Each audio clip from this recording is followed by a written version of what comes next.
नमस्कार दोस्तों, मैं राहुल कौशिक स्वागत करता हूं आपका अपने YouTube channel Rahul Kaushik maths classes में। दोस्तों, जैसा कि आपको लिखा हुआ दिख रहा है, मैं शुरू करने जा रहा हूं टाइम एंड वर्क। आप सभी को पता है, आरआरबी ग्रुप डी के भी फॉर्म निकल चुके हैं। आरआरबी एनटीपीसी का एग्ज़ाम भी आने वाला है और आरपीएफ के एग्ज़ाम्स ऑलरेडी चल रहे हैं। और भी बहुत सारे कॉम्पिटिटिव एग्ज़ाम हैं जिनमें टाइम एंड वर्क से क्वेश्चंस पूछे जाते हैं। तो इन सभी बातों को ध्यान में रखते हुए मैं आपको शुरू कराने जा रहा हूं टाइम एंड वर्क।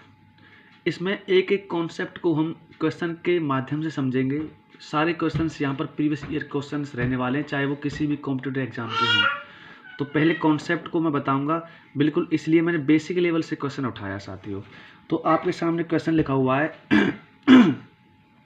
इसमें आपसे बोल रहा है A can do a work in 6 days and B in 9 days। How many days will both take together to complete the work. साथियों, कह रहा है कि अगर ए किसी कार्य को 6 दिन में करता है और बी 9 दिन में करता है, तो अगर वो दोनों मिलकर करें तो काम कितने दिनों में कंप्लीट होगा। तो साथियों, आइए करते हैं। मैं इसमें आपको 2-3 तरीके बताऊंगा इस क्वेश्चन को सॉल्व करने के। पहले बेसिक समझेंगे साथियों। इसमें कह रहा है वर्क की बात कर रहा है। देखिए, टाइम एंड वर्क जो है ये इनवर्स प्रोपोर्शन का कॉन्सेप्ट है साथियों। इसमें क्या है, अगर आप नंबर ऑफ मैन बढ़ाते हैं तो डेज क्या है, कम हो जाएंगे। मीन्स एक चीज़ बढ़ने पर दूसरी चीज़ कम हो रही है।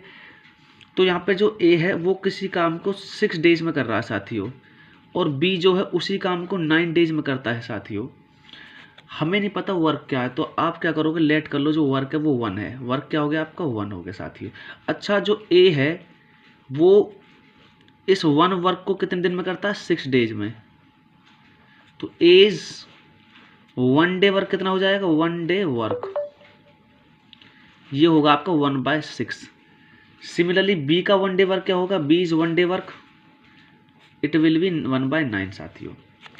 अगर मैं यहाँ से कैलकुलेट करता हूँ ए प्लस बी दोनों का 1 day work, A plus B 1 day work, तो इन दोनों को क्या करेंगे साथियों, ऐड कर देंगे। तो 1/6 प्लस 1/9।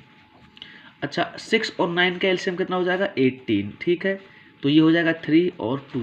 तो 1 day वर्क जो निकल कर आया वो आया 5/18। अच्छा, 1 day वर्क आ गया। 1 day वर्क से टोटल वर्क को डिवाइड करने पर नंबर ऑफ डेज निकल कर आते हैं, नंबर ऑफ डेज।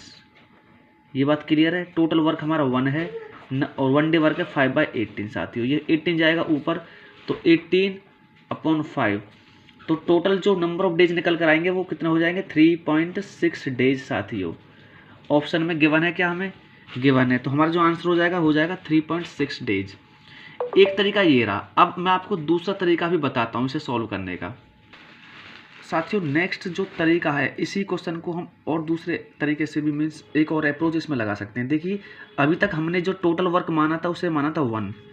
एक तरीका और है साथियों, जो मीन्स इंडिविजुअली पर्सन जो काम कर रहे हैं डेज में, उनका एलसीएम भी हम लेकर उसे भी हम टोटल वर्क एज्यूम कर सकते हैं। जैसे यहाँ पे ए कर रहा है 6 days में साथियों और बी कर रहा है 9 days में, तो जो टोटल वर्क होगा साथियों, टोटल वर्क जो होगा 6 और 9 का एलसीएम कितना हो जाएगा, 18। ये क्या हो गया, टोटल वर्क। तो साथियों, जो ए है इस वर्क को 18 को कितने डेज में करता है, 6 days में करता है साथियों।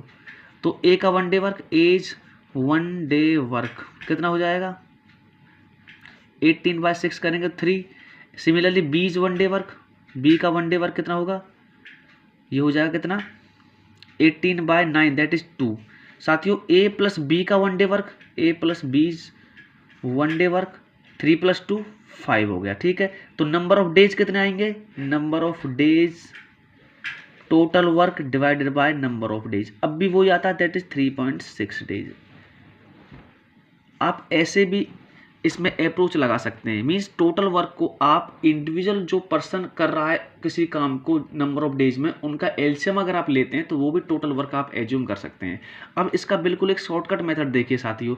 मान लो जो ए है वो इस काम को m days में करता है, कितने डेज में, m days में,